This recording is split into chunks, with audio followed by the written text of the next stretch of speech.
Hi, this is Jiamin, investment analyst from PC Financial.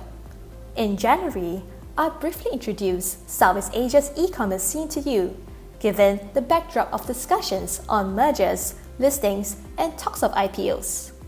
Besides ASEAN e-commerce player Takingpedia, who is reportedly in final merger talks with Gojek, with the combined entity to be listed in the US, other ASEAN tech companies are also looking to list in the US via what is known as the SPAC route.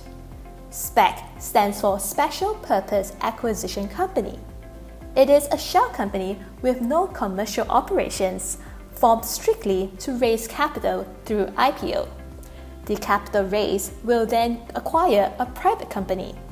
After the acquisition, the acquired company will then go public. SPACs are also known as blank check companies.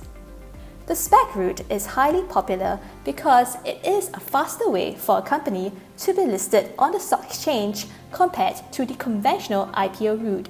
ASEAN tech companies are eager to list their companies quickly now because there is always a possibility that central banks will hike rates earlier than expected due to inflation concerns, which will then in turn add pressure on the stock markets.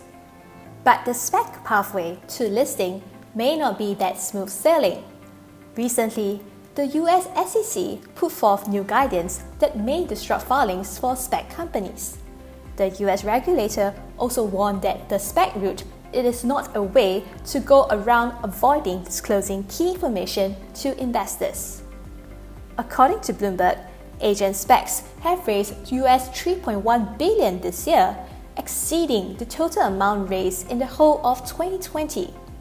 Whether the recent moves by the US regulator will make listing plans for ASEAN tech companies to be harder or force them to reconsider their listing plans remains to be seen.